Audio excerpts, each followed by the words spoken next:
නැවත විවරණයක් කිරීමට අවශ්‍ය නිසා තමයි අපි ප්‍රශ්න පත්‍රයක් සාකච්ඡා කරන්න කියලා කතා කරගත්තේ. කාටත් ඇහෙනව නේද? එහෙනවා සර්. එතකොට අපි මේ 2010 ප්‍රශ්න පත්‍රය ගැන තමයි අපි කතා කරේ. 2010 ප්‍රශ්න පත්‍රයේ ඒකේ තියෙනවා ප්‍රථම අංකයට තියෙනවා සංග්‍රහ අසංග්‍රහ පද නිर्देशයේ විවිධ ණය ක්‍රම වලින් දීර්ඝ ලෙස විග්‍රහ කෙරෙන ධර්ම මොනවාදයි පැහැදිලි කරන්න. මෙතන බැලුව ගමන් පෙන්නනවා මේ ධර්ම ගැන අහනවද කියන කාරණයක් හිතෙනවා. ප්‍රථම සංග්‍රහ අසංග්‍රහ පද නිर्देशය. එතකොට ණය 14න් පළවෙනි ණය තමයි සංග්‍රහ අසංග්‍රහ පද නිर्देशය.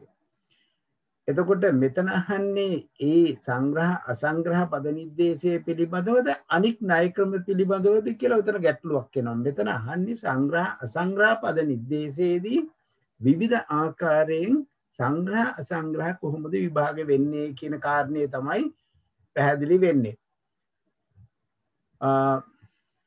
ණය ක්‍රම 14 ගැන කතා කිරීමේ අවශ්‍යතාවයක් තියෙනවද කියලා යම් කිසි කෙනෙකුට හිතෙනවද? මේ ප්‍රශ්නේ පොඩ්ඩක් ගැටලු සහගතව ප්‍රශ්නේ අහලා තියෙන්නේ සංග්‍රහ අසංග්‍රහ පද නිर्देशයේ විවිධ ණය ක්‍රම වලින් දීර්ඝ ලෙස විග්‍රහ කරන ධර්ම මොනවාදයි පැහැදිලි කරන්න. සංග්‍රහ අසංග්‍රහ පද නිर्देशයේ මොනවද එන ධර්ම? යම් කිසි කෙනෙකුට කියන්න පුළුවන් නම් අභ්‍යන්තර මාතිකා 125යි බාහිර මාතිකා 266 තමයි මට හිතෙන්නේ මෙතන විස්තර කරේ. සම්පූර්ණයෙන්ම ඒ මුළු මාතිකාම එතන විග්‍රහ වෙනවා. එතකොට කරන ධර්ම මොනවදයි කියනකොට අපිට කියන්න පුළුවන් අභ්‍යන්තර මාතිකා සියල්ලත් බාහිර මාතිකා සියල්ලත් විග්‍රහ වෙනවා. මෙතන එතකොට සංග්‍රහ අසංග්‍රහ පද නිर्देशයේ දැන් අපි බැලුවොත් එහෙම ඔය නිर्देश සංග්‍රහ වාරයේ පළවෙනියටම පටන් ගන්නේ රූපස්කන්ධේ. ඊට පස්සේ පටන් ගන්නවා වේදනාස්කන්ධය. ඊට පස්සේ සංඥාස්කන්ධය. මේ ආකාරයේ ස්කන්ධ පහම ගිහිල්ලා ඒ ස්කන්ධ පහ වෙන වෙනම විග්‍රහ කරලා ඊට පස්සේ රූපස්කන්ධයත් වේදනාස්කන්ධයත් එකට ගන්නවා. ඊට පස්සේ රූපස්කන්ධයත් සංඥාස්කන්ධයත් එකට ගන්නවා. රූපස්කන්ධයත් සංස්කාර ස්කන්ධයත් එකට ගන්නවා. ඊට පස්සේ රූපස්කන්ධයත් විඥාන ස්කන්ධයත් එකට ගන්නවා. මේ විදිහට එක ස්කන්ධයක් අනික් ස්කන්ධත් එක්ක සම්බන්ධ කරගෙන විග්‍රහ කරන ක්‍රමය. එතකොට මෙතන අනික් ණය ක්‍රම ගැන අහනවා නෙවෙයි මෙතෙන්දී අහන්නේ අර සංග්‍රහ අසංග්‍රහ පද නිर्देशයේදී විවිධ ස්වභාවයෙන් විස්තර කරන ක්‍රමය. මෙතනින් ආපහු පොතට ගියොත් මට පොඩි ගැටලුවක් තියෙනවා. ආපහු පොත බ්‍රුණ මහත්තයට පොත දාන්න පුළුවන්ද? ධාතු කතා පොත. ඒකේ පළවෙනි නිर्देशයේ සංග්‍රහ අසංග්‍රහ පද නිर्देशයට අන්න හරි. දැන් මෙතන බැලුවොත් පේනවා රූපස්කන්ධෝ කති කන්දේ කති ආයතනේ කති ධාතුහි සංගහිතෝ. රූපස්කන්ධය ස්කන්ධ කීයකින් සංග්‍රහ වෙනවද? ආයතන කීයකින් සංග්‍රහ වෙනවද? ධාතු කීයකින් සංග්‍රහ වෙනවද කියලා පළවෙනියටම අහන ප්‍රශ්නේ. එතකොට අපි මේක සරලව අපි දන්නවා රූපස්කන්ධය කියනකොටම එකම ස්කන්ධයයි ඒකාදස ආයතනයයි. ඒ කියන්නේ ඖදාරික ආයතන 10 සහ ධම්මායතන. ඒකාදස ධාතු ඖදාරික වශයෙන් එන ධාතු 10යි ධම්ම ධාතුවයි. ඊළඟට කති ආයතනේ කියනකොට එතකොට අපි ඒ ටික ආවා. ඊළඟට අසංගහිතෝ කියනකොට ස්කන්ධ 4කින් අසංගහිත බවත් ඒ කියන්නේ අනික් ස්කන්ධ 4ත් එකම ආයතනයකින් කියන්නේ මන ආයතනයෙන් අසංග්‍රහිත වෙන බවත් ධාතු 7කින් අසංග්‍රහිත වෙන බවත් අපි දකිනවා. අපිට ඒක බැලුවොත් ස්කන්ධ 4යි කියන්නේ වේදනා ස්කන්ධය, සංඥා ස්කන්ධය, සංස්කාර ස්කන්ධය, විඥාන ස්කන්ධය, ආයතනය මන ආයතනය. ධාතු 7 කියන්නේ සප්ත විඥාන ධාතු. මේක දැන් මං හිතන්නේ හුඟක් මේක ප්‍රකට ඇති මේ කාරණය අපිට රූපස්කන්ධය කියනකොටම අපි දන්නවා රූපස්කන්ධය කියනකොට ආයතන 11ක්ද ධාතු 11ක්ද සංග්‍රහිත වෙන බව. ඔන්න රූපස්කන්ධයෙන් පටන්ගෙන ඊට පස්සේ වේදනාස්කන්ධයට ගියාම වේදනාස්කන්ධය මේ ප්‍රශ්නේ අහලා තියෙන්නේ මේ සංග්‍රහ අසංග්‍රහ පද කුමන ආකාරයෙන් කුමන ක්‍රමයකින් ණය ක්‍රමයකින් සංග්‍රහ වෙනවද කියලා. ඒකට අපි දන්නවා රූපස්කන්ධය නම් මේ ආකාරයෙන් සංග්‍රහ වෙනවා. මේකට උදාහරණ දෙන්න වෙනවා. ඒතර වේදනාස්කන්ධය කිව්වොත් ස්කන්ධ කීයද? අයිතරක් ස්කන්ධ එකයි. ආයතන කීයද? එක ආයතනයයි ධම්මායතනයේට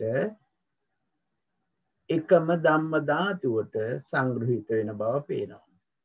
එතකොට අසංග්‍රහිත වෙනවා ස්කන්ධ 4කින් ඒකාදස ආයතනයකින්. ඒ කියන්නේ ඖදාරික ආයතන 10යි මන ආයතනයයි කියන ආයතන 10යි. ඊළඟට සත්ත රස ධාතුය අසංගිත. ඒ කියන්නේ ධාතු 17කින් අසංග්‍රහිත වෙන බව පැහැදිලි කරනවා. ඖදාරික ධාතු 10යි සප්ත විඥාන ධාතු 10යි. දැන් මේ කොටස අපිට ඊතරම් ගැටලුවක් නැහැ. ඊට පස්සේ අපි ගියොත් එහෙම සංඥා ස්කන්ධයත් ඔය ආකාරයටමයි යන්නේ. අපි ගියොත් ස්කන්ධ රූපස්කන්ධය සහ වේදනාස්කන්ධය කියලා ගියොත් කොහොමද ඉන්නේ? අන්න ඒ වගේ විභාගයක් මෙතන කරනවා. දැන් අපි ගියොත් එහෙම තව පොඩ්ඩක් බ්‍රුණු මහත්මයා යන්න පුළුවන් ද අපිට තව ඊළඟ පිටුවට අන්න දැන් විඤ්ඤාණ ඊළඟට තියෙන රූපස්කන්ධය 6 වෙනි එකට තියෙන රූපස්කන්ධෝච්ච වේදනාස්කන්ධෝච්ච. දැන්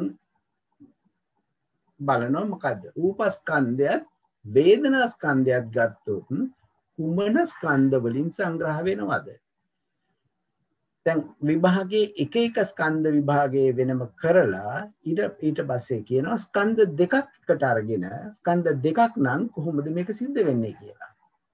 රූපස්කන්ධෝච්ච වේදනාස්කන්ධෝච්ච කතිහි කන්දේ කති ආයතනේ කති ධාතුයි සංගිතා. දැන් රූපස්කන්ධය කියනකොටම රූපස්කන්ධය වේදනාස්කන්ධය දෙක එකට ගත්තොත් කොපමණ ස්කන්ධ ප්‍රමාණයක් තියෙනවද?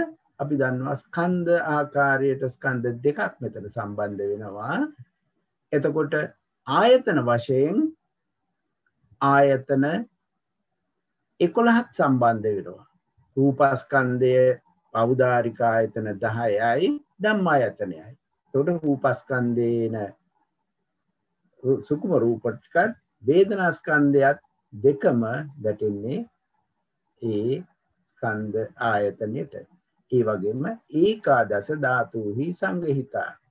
ඒකේ ගැටලුවක් වෙන්නේ නැහැ නේ. එතකොට රූපස්කන්ධයයි වේදනාස්කන්ධයයි 11 ආයතනයකිමුත් 11 ධාතුකිමුත් සංග්‍රහිත වෙන බව. එතකොට අසංග්‍රහිත වෙනකොට කියනවා තීහි කන්දේහි ඒකායතනේහි සත්ත ධාතු. ස්කන්ධ 3කින් සහ එකම ආයතනයකින් මන ආයතනයෙන් සප්ත විඥාන ධාතුවෙන් අසංග්‍රහිත වෙන බව පෙන්වන්න කරනවා. දැන් අපිට මෙතන ඒ ස්කන්ධ දෙකක් ගානේ ගත්තොත් තව ටිකක් ඉදිරියට ගියොත් බ්‍රෝණ මහත්මයා දැන් ස්කන්ධ දෙකක් විදියට ඔය දෙක ගන්නවා. එතකොට දෙක ගන්නකොට රූපස්කන්ධයත් සංස්කාරස්කන්ධයත් රූපස්කන්ධයත් විඥානස්කන්ධයත්. ඊට පස්සේ තව ටිකක් අපි ඈතට යමුද? දැන් හරි රූප 10 වෙනි එකේ තියෙන රූපස්කන්ධයයි වේදනාස්කන්ධයයි සංඥාස්කන්ධයයි තුනම ගත්තොත් කොහොමද වෙන්නේ? එතකොට ස්කන්ධ තුනක් එකට ගත්තොත් රූපස්කන්ධය වේදනාස්කන්ධය සංඥාස්කන්ධය තුනම එකට ගත්තොත් කොපමණ ස්කන්ධ වලින් සංග්‍රහිත වෙනවද? රූපස්කන්ධයයි වේදනාස්කන්ධයයි සංඥාස්කන්ධයයි කියන ඒ ස්කන්ධ තුنين සංග්‍රහ වෙනවා. ඒ වගේම ආයතන 11කින් සංග්‍රහ වෙනවා. ඖදාරික ආයතන 10යි ධම්මායතනයයි. ඒ වගේම ඒකාදස ධාතුහි සංගහිතා. එතනත් එන්නේ ඖදාරික ධාතු 10යි ධම්ම ධාතුවෙන් සංග්‍රහ වෙනවා. එතකොට අසංගහිත වෙන්නේ කොහොමද? අසංගහිත ද්විහි කන්දේ ඉතිරි ස්කන්ධ දෙකත් ඒකායතනේ සත්ත්ව ධාතු. විඥාන ස්කන්ධේ සහ සංස්කාර ස්කන්ධේ එකම මන ආයතනෙන් සත්ත්ව ධාතුවෙන්. මෙන්න මේ විදිහට කළා. ඊට පස්සේ මේ ස්කන්ධ තුනක් එනකොට අපිට ගැටලු වෙන්නේ නැහැ. තව පොඩ්ඩක් යමුද පහළට. මේ ආකාරයට ඊළඟට කියනවා රූපස්කන්ධෝච වේදනාස්කන්ධෝද සංඥාස්කන්ධෝද විඥානස්කන්ධෝච. එතකොට මේ ස්කන්ධ හතරම ගත්තොත් ස්කන්ධ හතරකින් සංග්‍රහිත වෙනවා. ද්වාදස ආයතනින් සංග්‍රහිත වෙනවා. අට්ඨාරස ධාතු වලින් සංග්‍රහිත.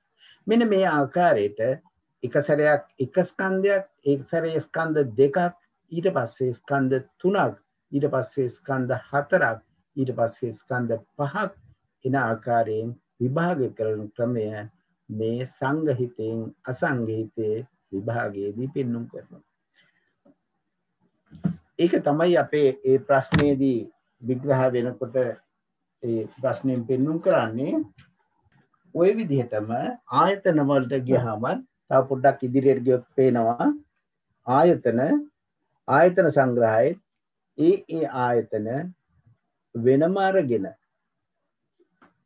චක්කායතන කති කන්දේ කති ධාතුයි කති සංගහිතා කියනකොට චක්කායතන එකම ස්කන්ධයකින් ඒ කියන්නේ රූපස්කන්ධයෙන් චක්කායතන එකම ආයතනයකින් ඒ කියන්නේ චක්කායතනෙ ඒකාය ධාතුව චක්කු ධාතුවෙන් සංග්‍රහිතයි. එතකොට මේ දැන් චක්කායතන එක සැරයක් චක්කායතනේ පමණක් ගන්න ස්වභාවය එතන පෙන්නනවා. එතකොට අසංගහිත වෙනවා චතුහි කන්දේ ඉතිරි ස්කන්ධ හතරෙන් රූපස්කන්ධේ හැර ඒකාදස ධාතුයි චක්කු ධාතු චක්කායතනේ හැර ඉතිරි ආයතන 11යි.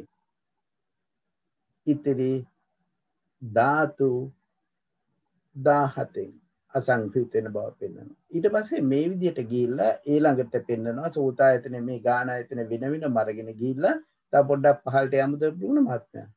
ඊළඟට තව පොඩ්ඩක් නාවයට යන්නකෝ. නාවේ චක්කායතනං ච සෝතායතනං. දැන් කොහොමද මේක විස්තර කරන්නේ? චක්කායතනයත් සෝතායතනයත් පෙයාලම ඒකායතනේන ඒකාන කන්දේන ද්විහි ආයතනේන ද්විහි ධාතුයි සංගහිතා. දැන් චක්කායතනයත් සෝතායතනයත් එකට ගත්තොත් එක ආයතනයක් එක ස්කන්ධයක් කියන රූපස්කන්ධයෙන් සංග්‍රහිත වෙනවා. ආයතන දෙකකින් සංග්‍රහිත වෙනවා. ධාතු දෙකකින් සංග්‍රහිත වෙනවා. අසංගිත වෙනකොට ස්කන්ධ හතරකින් අසංග්‍රහිත වෙනවා.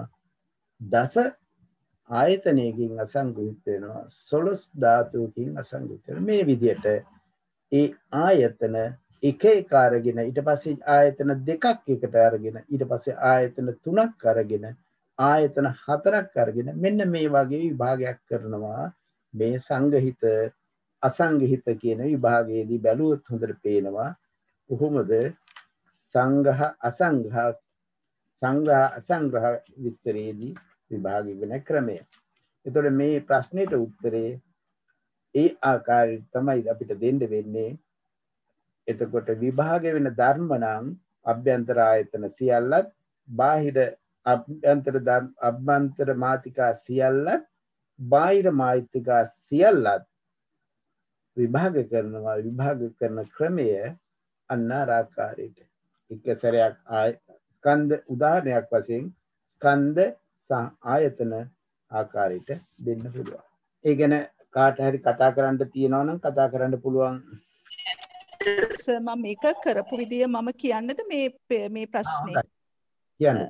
මම කරේ සර් දැන් පටන් ගත්තා දැන් ධාතු කතාවේ පංචක මාතිකාවේ ණය මාතිකා තුදුසෙන් පළමු ණය නිර්දේශය සංඝහ සංඝහ පද නිර්දේශය කියලා පටන් අරගෙන ඊට පස්සේ මේක විභංග ප්‍රකරණයේ දැක්කපු පළවෙනි විභංග 13 ස්කන්ධ විභංගයේ සිට අපමඤ්ඤ විභංගයේ දක්වා ධර්මතා 108කුත් විභංගයේ නොයා පංච බල පංචේන්ද්‍රිය යන ධර්මතා පස්ස වේදනා මනසිකාර යන චිත්තාංග ධර්මයෝ විභංගයේ නොයන ධර්මතා 17කුත් ඇතුළුව ධර්මතා 125 අභ්‍යන්තර මාතිකා ලෙස සංඝහ අසංඝහ භාවයෙන් මේ කතිහි කන්දේහි කතිහ ආයතනෙහි කතිහි ධාතුයි ලෙස ස්කන්ධ ආයතන ධාතුන් ලෙස සංග්‍රහ භාවයත් කතිහි අසංග්‍රහ ලෙස අසංග්‍රහ භාවයත් බලනවා කියලා. එතකොට ඔක්කොම අභ්‍යන්තර මාතිකා 125 ලිස්ට් අවුට් කරා. ඊට පස්සේ බාහිර මාතිකා ටිකක් දැම්ම තික මාතිකා 22 පද 3 බැගින් 66යි දුක මාතිකා 100 බැගින් පද 2 බැගින් 200යි කියලා ඒ 266ක් දැම්ම. ඒ කියන්නේ ඔක්කොම ධර්මතා විදියට අභ්‍යන්තර මාතිකා 125ත් බාහිර මාතිකා මේ 266 පද 266ත් කියලා ලිව්වා. ඒ කියන්නේ සියලුම ධර්මතා විදියට ඒක කරලා මම ඊට පස්සේ ලිව්වස විභාග කිරීම වාර දෙකකි ભેද වාරය සහ අභේද වාරය ලෙස ස්කන්ධ ඒක මූලක දුක මූලක තික මූලක චතුස්ක මූලක පංච මූලක යන වාර පහටම විග්‍රහ කරනවා. අභේද වාරයේදී සියල්ල එකටගෙන විග්‍රහ කරනවා කියලා දැම්මා. ඊට පස්සේ ආයතන ධාතු සත්‍ය ඉන්ද්‍රිය ඒක මූලක සහ දුක මූලක ලෙස ભેද වාරේනු අභේද වාරේනු එකටගෙන විග්‍රහ කරනවා කියලා දැම්මා. ඊට පස්සේ පටිච්ච සමුප්පාදයේ ඇතුළුව අනෙකුත් සියලුම ධර්මතා අභේද වාරයෙන් දක්වා ඇත කියලා ඒක ඉවර කරා. ඊට පස්සේ දැන් අර සර් කියපු විදිහට උදාහරණයකුත් එකක් කරන විදියක් පෙන්වුම් කරා. ඒක හොඳයි. ඇත්තට මේක සම්පූර්ණ උත්තරයක් වෙනවා. එතකොට උදාහරණයක් වශයෙන් අර විදිහට එකක් අභේද වාරයයි ભેද වාරයකටයි උදාහරණයක් දුන්නා නම් වෙලාව හැටියට ස්කන්ධ වශයෙන් අරන් හරි නැත්නම් ආයතන වශයෙන් අරන් විස්තර කරන්න පුළුවන්. ඒක හොඟක් හොඳයි. වෙන මහත්මයක් ඒක කරාද? බ්‍රූනෝ මහත්මයා සෝම මහත්මිය දැන් කතා කරන්නේ. ඒ කාරණේ සම්බන්ධ වෙන මහත්මෙක් කතා කරනවද? මයික් එක ඔන් කරලා කතා කරන්න. හරි කාර්යය මයික් එක ඔන් වුණා. කතා කරන්න. හරි. එහෙමනම් සර් මමත් ලියලා තියෙන්නේ ප්‍රශ්නෙට උත්තරේ මම මයික් එක ඔෆ් වුණා මහත්මියයි. ධර්ම ඔක්කොම එකට අරගෙන තමයි ලියලා තියෙන්නේ.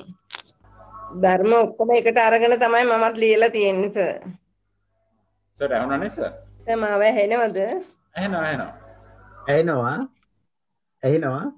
මෙතන ධර්ම එකට අරගෙන ලියලා තියෙනවා කියන එක මෙතන අහලා තියෙන්නේ සංග්‍රහ අසංග්‍රහ පදවාරයේ පිළිබඳව තමයි අහන්නේ. පද නිर्देशයේ විවිධ ණයක මොලින් දීර්ඝ ලෙස විග්‍රහ කරන ධර්ම මොනවාදයි. එතකොට ධර්ම ගැන අර මහත්මිය අමිතා මහත්මිය කියෝ වගේ ධර්ම මොනවද කියලා කියන්න වෙනවා. ඊට පස්සේ සංග්‍රහ අසංග්‍රහ පද නිर्देशයේ විවිධ ක්‍රම ભેද වාරය අභේද වාරය වශයෙන් ඒක විග්‍රහ කරන ආකාරය ගැන උදාහරණ දුන්නා නම් හරිම අසංග්‍රහ වීම වෙනම ලියලා තියෙනවා. ඒවා ටික මේ ස්කන්ධ ධාතු ආයතන කියලා අරගෙන තමයි මම ලිව්වේ. එතකොට මිශ්‍ර භාවයෙන් ස්කන්ධ දෙකක් මිශ්‍ර වෙනකොට ආයතන දෙකක් මිශ්‍ර වෙනකොට ධාතු දෙකක් මිශ්‍ර වෙනකොට කොහොමද මේක සිද්ධ වෙන්නේ කියන එක උදාහරණයක් දුන්නා නම් ඔක්කොම නෙවෙයි උදාහරණ දෙකක් ලිව්වා නම් ඇති. හොඳයි සර්. මම හැබැයි කෙරවලටම යනකන් ලිව්වා අර මේ චතුස්සත්‍ය පටිච්ච මේක පැය භාගයක් ඇතුළත ප්ලෑන් කරන්න ඕනනේ. ඒක හින්දා අපිට මේ උදාහරණ දෙකකට වැඩිය දෙන්න අමාරු වෙයිනේ. ඔව් දෙකකට වැඩිය අමාරුයි. ඇත්තටම ස්කන්ධ වලින් දුන්නා නම් උදාහරණ හොඳටම ඇති. එහෙම නැත්නම් ආයතන වලින් උදාහරණයක් දෙන්න පුළුවන්. මේකයි දැන් එතන තේරුම් ගත්තද කියලා පෙන්눔 කරන විදිහට උදාහරණයක් දුන්නා නම් හොඳටම ඇති. මේ ප්‍රශ්නේ අහලා තියෙන්නේ සම්පූර්ණ ඒ සංග්‍රහ අසංග්‍රහ පද වාරයේ දෙහා බලාගෙන කරන ආකාරයක් තමයි එතන පෙන්눔 කරන්නේ.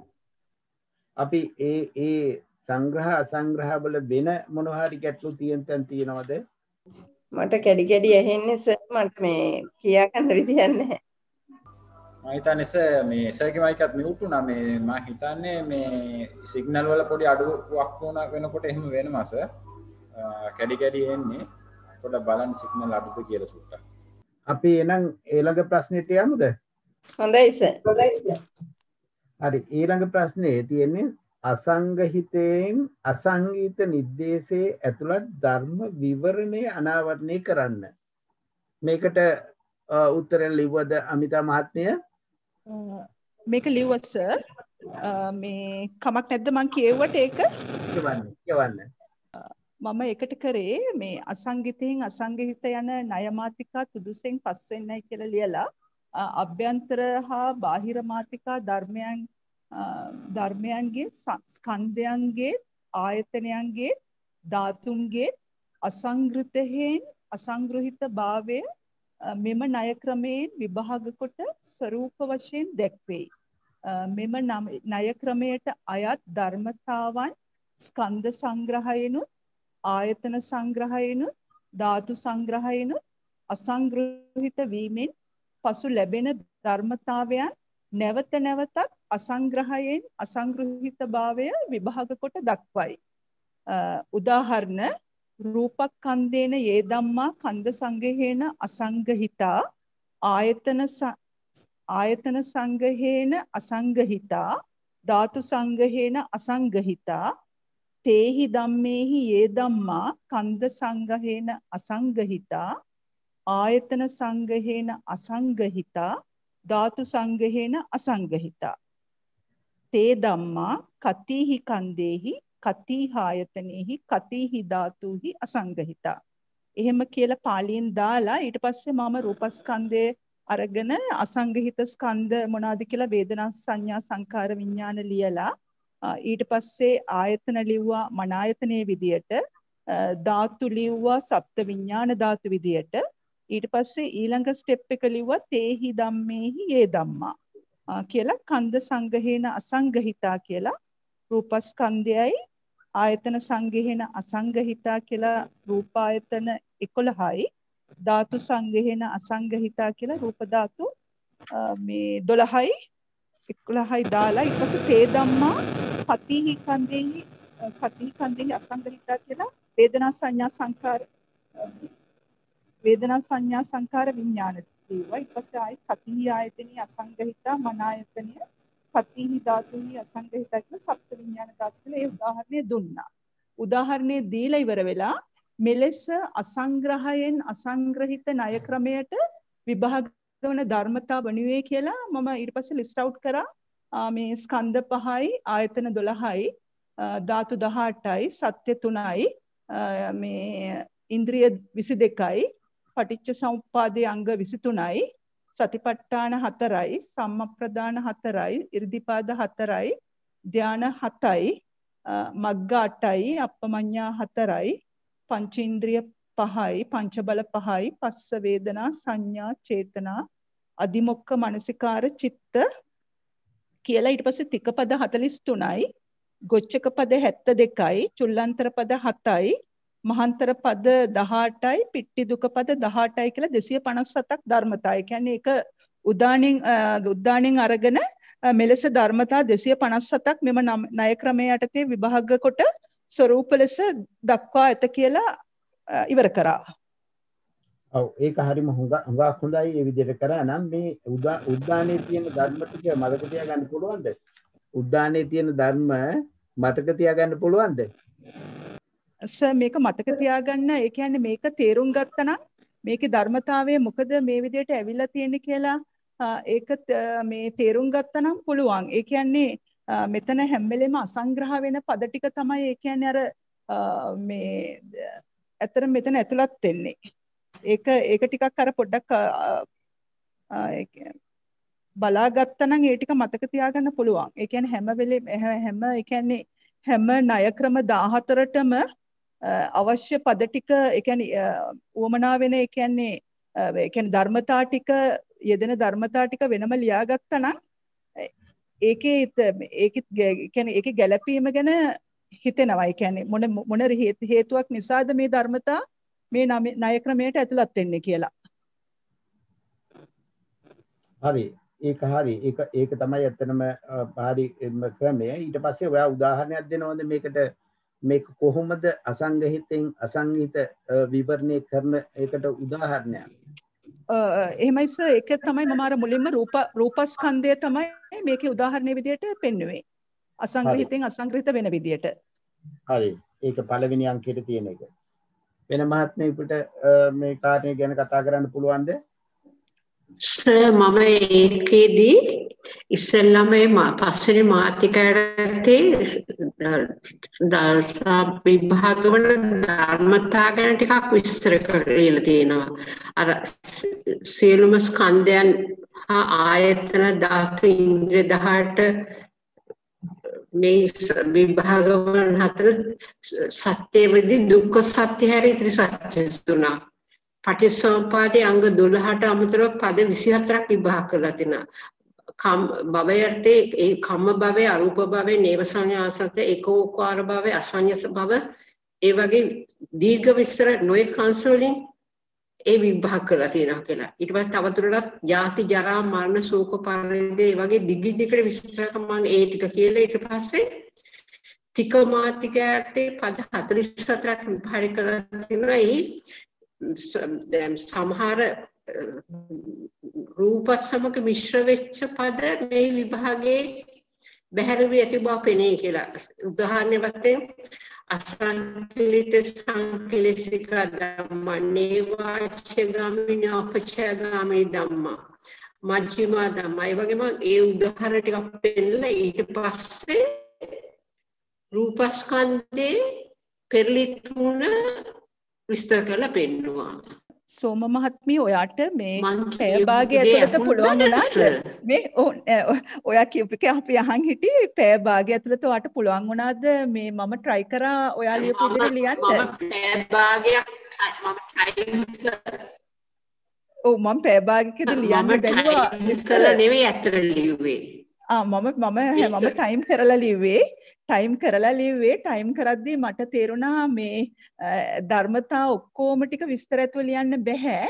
ඒකින්ද නම්බර්ස් ටික දාලා මම මේ දැන් ස්කන්ධ පහ ගත්තොත් සියලුම ස්කන්ධ රූප වේදනා කියලා තිත්පේලියක් දැම්මා. ඒ වගේ අර මේ දැන් අර සත්‍යයට නම් ලිව්වා මේ මොනවාද අර දුක්ඛ සත්‍ය හැර ඉතිරි සත්‍ය කියලා. එතකොට අර ඒ වගේ මේ අර කෙටි කරලා කරා ඒ කියන්නේ අර ඔක්කොම දීර්ඝ විස්තරයක් කරන්න බෑ. ධර්මතා 257 පැය භාගයක් ඇතුළත එහෙම ලියන්න බෑ. ඇත්තටම අපි සම්පූර්ණ උත්තරයක් විදියට ලියනවා නම් එහෙම ලියන්න හොඳයි. නමුත් මට හිතෙනවා අර විභාගෙට ප්ලෑන් කරනවා නම් මේ විස්තර ඇතුව ලිව්වොත් වෙලාව මදි වෙනවා. මම හිතනවා විභාගයට මේ කළා නෙවෙයි. දැන් මේ වගේ එකකට සම්පූර්ණ පස්සේ ඉතින් අපි විභාග ලියනවා මේක අඩු වෙනවා තමයි. නමුත් මම හිතුවා මේ අවස්ථාවේ දිගට ඒ ගැන වෙලාව බලන්න නැතුව සම්පූර්ණ සාර්ථක පිළිතුරක් ලියන්න තමයි මම උත්සාහ කළේ. තෙරුවන් සරණයි.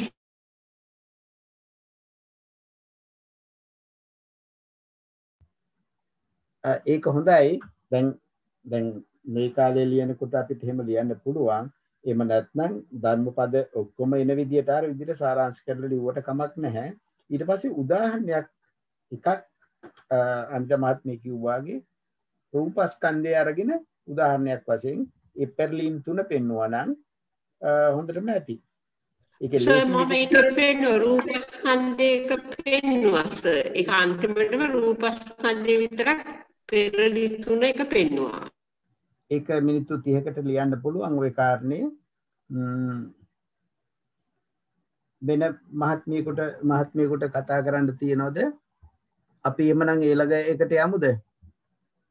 ඊළඟ ප්‍රශ්නෙට ඊළඟ ප්‍රශ්නේ අහලා තියෙන්නේ ඒ ප්‍රශ්න ටිකක් අහලා තියෙන හැටිත් ටිකක් අවුල් වගේ රූප වේදනා සංඥා සංකාර විඥාන යන ස්කන්ධ හා දැන් ස්කන්ධ ටික ඔන්න නම් කරලා ඊට පස්සේ කියනවා චෛතසික ඊට පස්සේ කියනවා කුසල අකුසල දැන් පද කීයක් තියෙනවද ස්කන්ධ පද 5යි ඊට පස්සේ චෛතසික කිව්වහම චෛතසික සියල්ල එකට ඊට පස්සේ කුසල අකුසල දැන් පද එතකොට එනවා පද 8ක් මේවා කෙතෙක් ස්කන්ධ කෙතෙක් ආයතන කෙතෙක් ධාතු සමග සංප්‍රයුක්ත වේද එසේම විප්‍රයුක්ත වේද එකිනෙකක් වෙන්වෙන් වශයෙන් ගෙන ලියා දක්වන්න දැන් මේ ප්‍රශ්නේ ඇහුවාම අපිට ගන්න වෙනවා මේ එක එක වෙන වෙනම. ඒතකොට රූප කිව්වහම රූපස්කන්ධය කුමක්ඛා සංප්‍රයුක්ත වේද කුමක්ඛා විප්‍රයුක්ත වේද මේ සංප්‍රයුක්ත විප්‍රයුක්ත නිर्देशයේ හැටියට තමයි දැන් විස්තර කරන්න වෙන්නේ. එතකොට රූපස්කන්ධය කිව්වොත් රූපස්කන්ධේ කුමක්ඛා සංප්‍රයුක්ත වේද කිසිම ස්කන්ධයක් එක්කලා සංප්‍රයුක්ත වෙන්නේ නැහැ. එතකොට ආයතනයක් කියලා සංප්‍රයුක්ත වෙන්නේ නැහැ. ධාතුවක් එක්කත් සංප්‍රයුක්ත වෙන්නේ නැහැ. එතකොට කුමක්ඛා විප්‍රයුක්ත වේද? දැන් එතකොට විප්‍රයුක්ත ධර්ම ටික ලියන්න වෙනවා රූපස්කන්ධය කුමක්ඛා විප්‍රයුක්ත වේද? එතකොට නාමස්කන්ධ 4 එතකොට ආයතන වශයෙන් කුමන ආයතනයක් එක්කලා විප්‍රයුක්ත වේද? ආයතනයක් වශයෙන් මන ආයතනයත් එක්කලා විප්‍රයුක්ත වෙනවා. සප්ත විඥාන ධාතුත් එක්ක විප්‍රයුක්ත වෙනවා. ඊට පස්සේ ධම්ම ආයතනයේ තියෙන ඒ ධම්ම ආයතනයේ තියෙන චෛතසික ධර්ම සමග ධම්ම ධාතුවේ තියෙන චෛතසික ධර්ම සමග විප්‍රයුක්තයි. ඔන්න ඔය ආකාරයට රූපස්කන්ධය ගත්තාම හරි සරලව කියන්න පුළුවන්. ඊට පස්සේ වේදනාස්කන්ධය ගත්තාම වෙනම ඒ ටික කියන්න වෙනවා.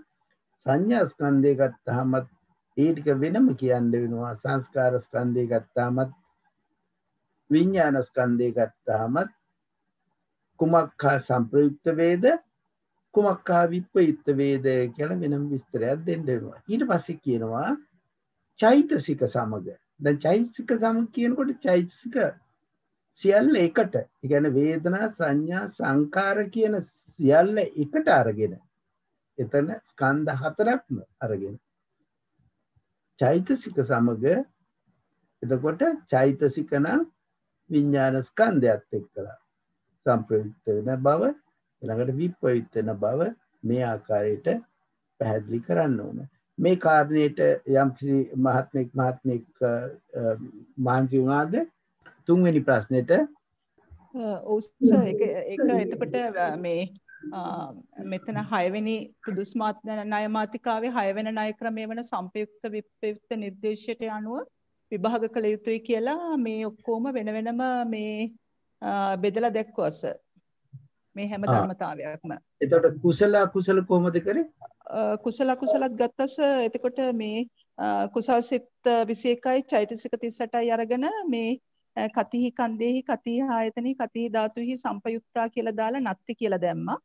ඊට පස්සේ කතිහි විප්‍රයුක්තෝ කියලා ඒ කියන කන්දේන රූපස්කන්ධය එතකොට දස ආයතනේන ඕදාරික රූප 10 කියලා දැම්මා. සොලසෙහි ධාතුහි කියලා ඕදාරික රූප 10යි මනෝ විඥාන ධාතුව හැර ඉතිරි ෂඩ් විඥාන ධාතු මේ විප්‍රයුක්ත විදියට දැම්මස. නිර්වාණ ධාතුව ඔව් නිර්වාණ ධාතුවත් ඒ වගේම අකුසලයටත් යන්න පුළුවන්. හරි. දැන් මේ විදිහටම ඒක හරියටම හරි ඒ ක්‍රමයට වෙන වෙනම එක එක අරගෙන ඒ විදිහට කරන්න පුළුවන්. එතකොට මේ අර චෛතසික ධර්ම සියල්ල එකට ගත්තාම ඔව් එතන අර ඒකේන ධාතේන ඒකාය ධාතුවක් කේහිච විප්‍රයුක්තා වලට තමයි සුක්ම රූපයි නිවනයි විදියට දැම්මේ. ඒ කියන්නේ කේහිච විප්‍රයුක්ත භාවයෙන්. ඊට පස්සේ අකුසලත් ඒ විදිහටම වෙනවා කියලා දැම්මයි කියන්නේ කුසල වගේම විභාග වෙනවා කියලා. හරි ඒක ගැන යම්කිසි වෙන කාරණයක් කියන්න තියනවාද වෙන මහත්මයෙකුට සෝමා මහත්මිය මාත් එක්ක උත්සාහ කළා සර් ඒ විදිහට. ඒ විදිහට වෙන වෙනම එක එක අරගෙන කරන්න. ඒක ගැටලු නැහැ තියෙන්නේ මේකේ කාරණා බොහෝ ගාණක් තියෙනවා. ඒ කාරණා බොහෝ ගාණ සමහිට එකම දේ දෙසරයක් කරන අවස්ථා තියෙනවා. දැන් චෛතසික කියලා ඊට පස්සේ කියනවා කුසල අකුසල කියලා වෙනම. එතකොට මේ චෛතසික කියනකොට එතන විඥානස්කන්ධේ හැර ඉතිරි ස්කන්ධ හතර තුනම එකට අරගෙන නාමස්කන්ධ තුනම එකට අරගෙන ඒකේ ගැටලුවක් තියෙන කෙනෙක් ඉන්නවද? පැය භාගෙට ප්ලෑන් කරනවා නම් දැන් වේදනා ස්කන්ධයත් එක්ක සංඥා ස්කන්ධයත් ලියන්න ගියොත් වෙලා මදි වෙනවා. එතකොට මෙලෙසම සංඥා ස්කන්ධයත් මේ සම්ප්‍රයුක්ත විප්‍රයුක්ත භාවය බැලිය හැකි කියලා කියත හැකි. එතකොට කුසල එකට එක්කම අකුසල මේ අකුසල් සිත් 12යි චෛතසික 27යි කියලා කුසල පදය මෙන්ම සම්ප්‍රයුක්ත විප්‍රයුක්ත භාවය බැලිය හැකි කියලා කරොතින් තමයි පැය භාගයක් ඇතුළත කරන්න පුළුවන්. එහෙම නැත්තම් කරන්න බැරි. මෙතන තියෙනවනේ සංඛ්‍යා වශයෙන් 8ක් තියෙනවනේ. කරුණු වශයෙන් 8ක් තියෙනවා. හැබැයි එකම රිපිටිෂන්ස් තියෙනවා. දැන් රූපස්කන්ධය වෙනම ගත්තාම වේදනා සංඥා සංකාර තුන එක ආකාරයකට ඊළඟට විඥානේ තව ආකාරයකට ඊට පස්සේ කුසල අකුසල වෙන ආකාරයකට චෛතසික ධර්ම ටික සංඥා සංකාර විඥාන එකතු කරා වගේ හිතලා කරන්න පුළුවන්. වෙන අදහසක් තියනවද වෙන තවත් මහත්මියෙකුට?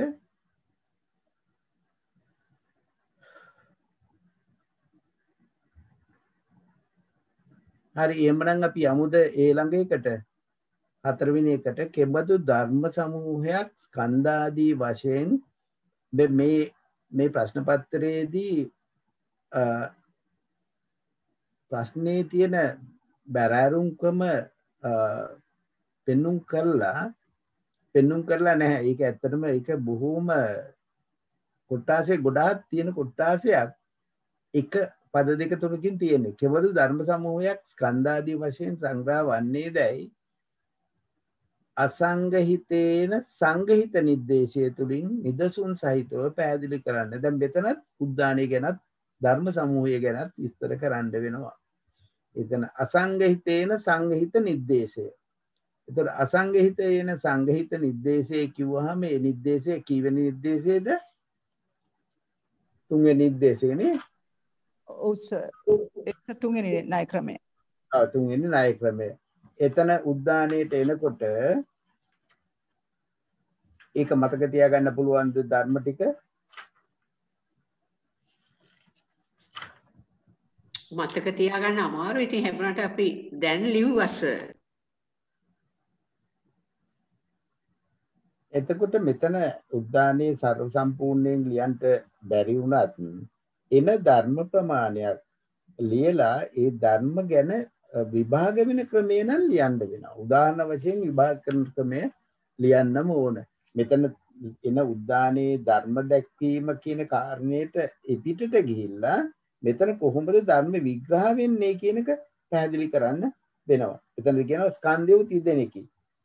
එසේම එතන මතක තියාගන්න ක්‍රමයක් තියෙනවා සර්. එතන ඒ කියන්නේ මෙතන මේ සංග්‍රහයට එන්නේ නාම ධර්ම තමයි. ඒ කියන්නේ ස්කන්ධ තුන වේදනා සංඥා සංඛාර ඒ කියන්නේ මෙතන මේ චෛතසික ධර්ම සත්‍ය තුන සමුදය මාර්ග නිරෝධ. එතකොට ඉන්ද්‍රිය 16නොත් මේ අර ඉත්ත්‍ින්ද්‍රිය පුරුෂින්ද්‍රිය ඒ කියන්නේ මේක අර ධම්මායතනයට අයිතිවන ධර්ම ටික තමයි මේ තනිකරම මේ ණය ක්‍රමයට විග්‍රහ වෙලා තියෙන්නේ සර්. එතකොට අපි ඒක ගැන අවබෝධයක් ගත්තා නම් මේ ධර්මතා ඔළුවට ගන්න පුළුවන් සර්. ධම්මායතනේ ප්‍රකට වෙන විදිහට තමයි මේ ධර්ම ටික ඔක්කොම දීලා තියෙන්නේ. එතකොට මේක විග්‍රහ වෙන්නේ කොහොමද? මොකද්ද උදාහරණයක් විදිහට දුන්නේ විග්‍රහ වෙන්නේ? ඒ කියන්නේ ඔක්කොම ධම්මායතන පරියාපන්න ධර්ම ටික ඔක්කොම මෙතන මේ උදාහරණයට යනවා සර්. එතකොට මේ ටික ඔක්කොම ලිස්ට් අවුට් කරන්න වෙනව නේද? උදාහරණයක් විදිහට දුන්නස මුලින්ම වේදනාස්කන්ධේන ඒ ධම්මා කියලා කරලා පෙන්නවා. වේදනාස්කන්ධේන ඒ ධම්මා කියලා ඔක්කොම මේකේ ස්ටෙප්ස් තියෙනවනේ එකේ 3ක් තිබ්බා. ඒක ඔක්කොම කරලා පෙන්නවා. කරලා පෙන්නලා ඊට පස්සේ ධර්මතා ටික ඔක්කොම ලිස්ට් අවුට් කරලා පෙන්නවා. ඒක හොඳයි. ඒක හොඳට මතක තියාගන්න පුළුවන් නම් ඇත්තටම මේක මතක තියාගන්න අමාරුම නෑ. ඒ ආකාරයට දැක්කහම මේක බැලුවම් පළවෙනි එක තියෙන වේදනා ස්කන්ධේ, සංඥා ස්කන්ධේ, ඊට පස්සේ සංස්කාර ස්කන්ධේ, ඊට පස්සේ සමුදය සත්‍ය, මාර්ග සත්‍ය, ඒ ඇවිල්ලා නිරෝධ සත්‍ය, ජීවිතේන්ද්‍රය, ඉත්තේන්ද්‍රය, පුරුෂේන්ද්‍රය, මේ වේදනා සංඛ්‍යාත ඔය ළඟට ජාතිය, ජරාව, මරණය, ධානය මේ ඔක්කොම තියෙන්නේ චෛතසික සුකුම රූප සහ චෛතසික ධර්මායතනයට ගොනු වෙන හැටියට තමයි තියෙන්නේ. ඒ ක්‍රමයට ගියාම ලියලා මේ කාරණේ පිළිබඳ වෙන මහත්මයක් මේක කරාද? දැන් සෝමා මහත්මියයි අමිතා මහත්මිය මමත් ඒක අර පළවෙනි කොටස කළා ඒ තුන්වෙනි ණය ක්‍රමයට ආය ධර්මතා අර විභාග වෙන ඒ දෙවෙනි කොටස ඇත්තටම මට ඒක කරන්න හම්බුන්නේ නැහැ මොකද මේ අද හවස ඒක කළේ. ඒක විභාග වෙන ක්‍රමය ගැන ගැටලුවක් තියෙනවද? කොහොමද මේක විභාග වෙන්නේ? අසංගහිතේන සංගහිත. එතකොට ස්කන්ධ සංග්‍රහයෙන් සංග්‍රහ නොවන හැබැයි ආයතන සංග්‍රහයෙන් සංග්‍රහ වෙන. එතකොට දැන් බලන්න වේදනා ස්කන්ධය, සංඥා ස්කන්ධය, සංස්කාර ස්කන්ධය. එතකොට වේදනා ස්කන්ධයේ ස්කන්ධ භාවයෙන් සංග්‍රහ නොවන හැබැයි ආයතන භාවයෙන් සංග්‍රහ වෙනකොට එතකොට ඒක දකින්නේ ධම්මායතනෙ තුලටමයි. වේදනා ස්කන්ධය කියන්නේ ධම්මායතනෙ තුලට යන්නේ, ධම්ම ධාතුව තුලට යන්නේ.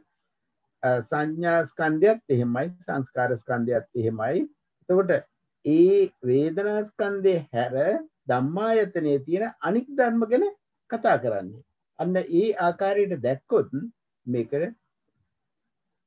උත්තරේ හොයාගන්න පුළුවන්. යන්නේ ධර්මායතනේ නැත්තම් ධම්ම ධාතුව ප්‍රකට වෙන විදිහට තමයි මේ සංග්‍රහය දිගටම විස්තර කරන්නේ. එතකොට ඒ අනිත් ප්‍රශ්න දෙක මම හිතන්නේ මේකේ අපි දැන් මේ කාරණේ පිළිබඳව තව මහත්මයෙක් කතා කරනවද?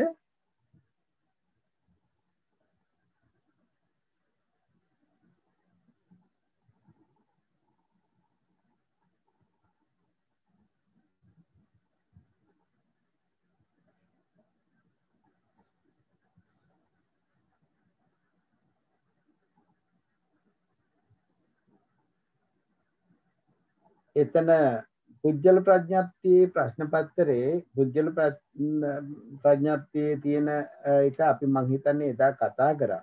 පස්වෙනි අංකයේ තියෙන එක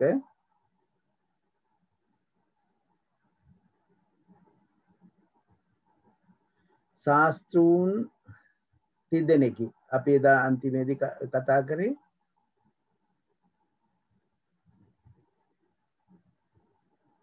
එතන ශාස්ත්‍රූන් තිදෙනෙක් කියලා කොටස් දෙකක් තියෙනවනේ. ඒ දෙකම මම ඒ දෙකම ලිව්වස ඇත්තට ඒ වගේ විභාගෙට ඒ දෙකම ලියන්න ඕනේද? දෙකම ලියන්න වෙනවනේ. දෙකම ලියන්න වෙනවා. ශාස්ත්‍රූන් තිදෙනා එක ආකාරයකට එක සැරයක් පෙන්නනවා. තවත් ආකාරයකට.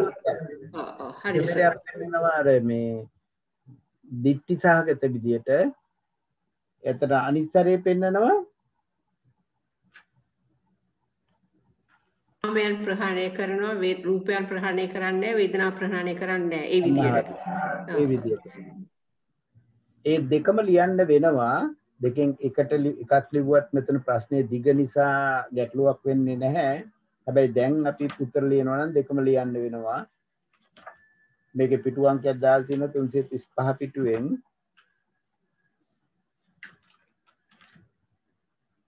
තුන්සිය 25.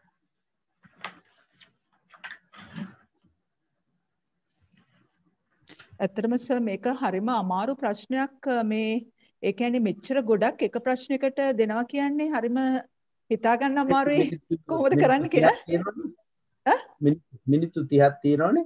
ඔව් මිනිත්තු 30ක් තියෙනවා සර්. ඉතින් දැන් ශාස්ත්‍රූන් තිදෙනා ගත්තොත් එතන මේ ශාස්ත්‍රූන් තිදෙනගෙන් මේ ශාස්ත්‍රූන් තිදෙනයි අන්‍ය ශාස්ත්‍ර තිදෙනයි ඒ 6 දෙනාම ගැන ලියන්න ඕන. එතකොට භික්ෂූන් අතරේ දැක්කෙන යුද සෙබළු බඳු පුජ්‍යලේ වුණාම යුද සෙබළා 5 ආකාරයකට වෙනවා.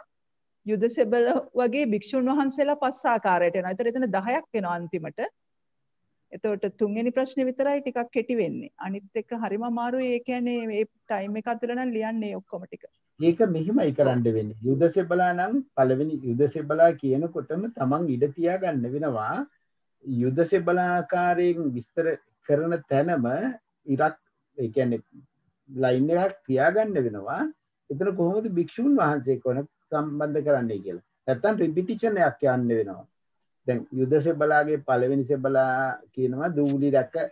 එතකොට ඒකට කාරණය මේ උපමා කාරණය. එක්ක උපමා ටික ලියලා අනිස්සරේ ලියන්න ඕන. එහෙම නැත්නම් උපමාවත් එක්කනම අර භික්ෂුන්ගේ සම්බන්ධතාවය ඊළඟට ඊළඟ ලයින් එක ලියන්න. ඒක තමන්ට කල්පනා කරගන්න වෙන උත්තරේ. එහෙම නැත්නම් මම අන්තිමට එහෙම තමයි කරේ සර්. මම ඒක කියවන්නේද මම කරපු විදිය? කියවන්නකෝ. යම් යුද සෙබළෙක් රජග්ගය දූලි කඳ දෙක කිඳේද පසුබසීද නොදැඩි වේද රණබිමට බස්නට නොහැකි වේද මේ සසුනේ යම් මහණ කෙමෙක් රජග්ගය දෙක කිඳේ පසුබැඳේ නොදැඩි වෙයි. ශික්ෂා දුර්වල බව ප්‍රකාශ කොට ශික්ෂා ප්‍රත්‍යක්ෂණය කොට ගිහි වෙයි. මෙහි රජග්ගේ යනු අසුවල් ගමක ස්ත්‍රියකගේ රූ සපුව ගැන ඇසීමෙන් කියලා ඒක කෙටියෙන් එච්චරක් විතරක් ලිව්වා. ඊට පස්සේ දෙවෙනි එක විදියට ලිව්වා යුද සෙබළෙක් රජග්ගය දැක ඉහත ආකාරයෙන්ම පසුබස්නා ලෙස භික්ෂුන් වහන්සේ දජග්ගය දැක ශික්ෂාපත්‍යාක්ෂණය කොට ගිහි වෙයි. මෙහි දජග්ගේ යනු යම් ස්ත්‍රී රූපයක් දැක දෙකුම් කලුයයි ප්‍රසාද උපදවාගෙන ඉහතසේ බඹසර රැකීමට නොහැකිව ගිහි වෙයි. කියලා ඒ වගේ අර ඊටාම කෙටියෙන් ලිව්වා. ඊට පස්සේ තුන්වෙනි එක යුද සෙබළෙක් රජග්ගය ඉවසයි දජග්ගය ඉවසයි එනමුත් රණහඬ ඇසී ඉහත ආකාරයටම පසුබසී. එලෙස යම් භික්ෂුවක් ස්ත්‍රියගේ හඬ ඇසීමෙන් සිනාසීමෙන් උසුළු විසුළුවෙන් මුකුළු බසින් ශික්ෂා දුර්වල කොටගෙන ඉහත දැක් වූ ලෙස ශික්ෂා ප්‍රත්‍යක්ෂණය කොට ගිහි බවට පත් වෙයි. right. ඊට පස්සේ හතරවෙනි විදිහට ලිව්වා යුද සෙබළෙක් රජග්ගයද දජග්ගයද රණහඬද ඉවසයි එනමුදු පහර වදිත්ම නැසෙයි පෙරලෙයි. මෙලෙස යම් භික්ෂුවක් යම් ස්ත්‍රියක් සමග ළඟ හිඳී සිටී මැඩගෙන සිටී ශික්ෂා ප්‍රත්‍යක්ෂණය නොකොට දුර්වල බව ප්‍රකාශ නොකොට මෛත්‍රිුණ්‍ය ධර්ම සේවනය කොට වසයි. මේ භික්ෂු අතර දැක්වෙන සතරවන යෝධා ජීවූපම පුද්ගලයායි. ඊට පස්සේ පස්වෙනි එකට ලිව්වා පස්වෙනි එක තමයි කරගන්න අමාරු. ඒ කියන්නේ මොකද නේද ඒක මේ පස්වෙනි එක මුලකම ලියන්න ඕනේ නෑ. පස්වෙනි එකේ ලියන්න වෙන්නේ මේවා එයා මැඩගෙන එයාගේ භ්‍රමචර්යාවේ හැසිරෙනවා. භ්‍රමචර්යාවේ හැසිරෙලා එයාගේ ධාන සමාපatti ඊට පස්සේ ශීනාස්ත්‍ර භාවයට යනවායි කියන එක ඒක සරලව ලියන්න වෙනවා. මුලකම ලියන්න බෑ. එහෙමයි සර්. දැන් එතන පිටුව කලමනා කරගන්නත් එපානේ. එතකොට ඒකෙන් පැහැදිලි වෙනවා යා බ්‍රහ්මචාරී. ඒ කියන්නේ බ්‍රහ්මචාරීව හැසිරෙනවා. එයා අරකින් ගිලින් මේ ඒ පසුබසින්නේ නැතුව එයාගේ පරමාර්ථ නිර්වාණ ප්‍රතිපදාවටම එයා හැසිරෙනවා කියලා ලිව්වනම් ඒ ඇති. නැත්තම් මුළු එකම ලියන්න බෑ එතන. සර් මම අර පළවෙනි ශාස්ත්‍රූන් සිද්ධාට ඒ වගේ කෙටියෙන් ලිව්වා. මම කියවන්න එකක්. හරි. එක් ශාස්ත්‍රූන් කෙනෙක් කාමයන්ගේ ප්‍රහාණය පනවයි, රූපයන්ගේ ප්‍රහාණය නොපවනයි, වේදනාවන්ගේ ප්‍රහාණය නොපවනයි. මෙව ශාස්ත්‍රූන් වහන්සේ රූපාවචර ධ්‍යාන සමාපත්තිලාභී ශාස්ත්‍රූන් කෙනෙකි. දෙවෙනි ශාස්ත්‍රූන් වහන්සේ කාමයන්ගේ ප්‍රහාණය පනවයි, රූපයන්ගේ ප්‍රහාණය පනවයි. ඒත් වේදනාවන්ගේ ප්‍රහාණය නොපවනයි. මෙව ශාස්ත්‍රූන් වහන්සේ කාමයන් දික්මු, රූපයන් දික්මු අරූපාවචර ධ්‍යාන සම්පත්තිලාභී ශාස්ත්‍රූන් කෙනෙකි. එහි නො ප්‍රහාණය නොපවනයි. තුන්වන ශාස්ත්‍රූන් වහන්සේ කාමයන්ගේ ප්‍රහාණය පනවයි, රූපයන්ගේ ප්‍රහාණය පනවයි, වේදනාවන්ගේ ප්‍රහාණය පනවයි. මේ කරුණ වලින් මෙම ශාස්ත්‍රඥ වහන්සේ සම්මා සම්බුදුරජාණන් වහන්සේය. හරි. එතකොට ඒක දෙවෙනි එක හොඳයි. ඒ අන්දරම ඇති. ඊට වඩා ලියන්න බෑනේ. එතකොට දෙවෙනි එකත් ඒ වගේම කෙටියට ලිව්වස. හොඳයි. ඒකත් කියවන්න ඕනද සර්? කියවන්න. අනිකටත් අහන්න පුළුවන් කියවන්න. දෙවෙනි ශාස්ත්‍රඥ වහන්සේ මේ ආත්ම භවයේ සත්‍ය වශයෙන් ස්ථිර වශයෙන් ස්ථිර ආත්මයක් පනවයි. පෙර අත්භවයේ සත්‍ය වශයෙන් ස්ථිර වශයෙන් ආත්මයක් නුපමනවයි. මෙම ශාස්ත්‍රඥ වහන්සේ උච්ඡේදවාදී ශාස්ත්‍රඥ වහන්සේ කෙනෙකි. දෙවෙනි එක පළවෙනි එක එක් ශාස්ත්‍රඥ වහන්සේ කෙනෙක් මේ අත්භවයේ ආත්මය පනවයි.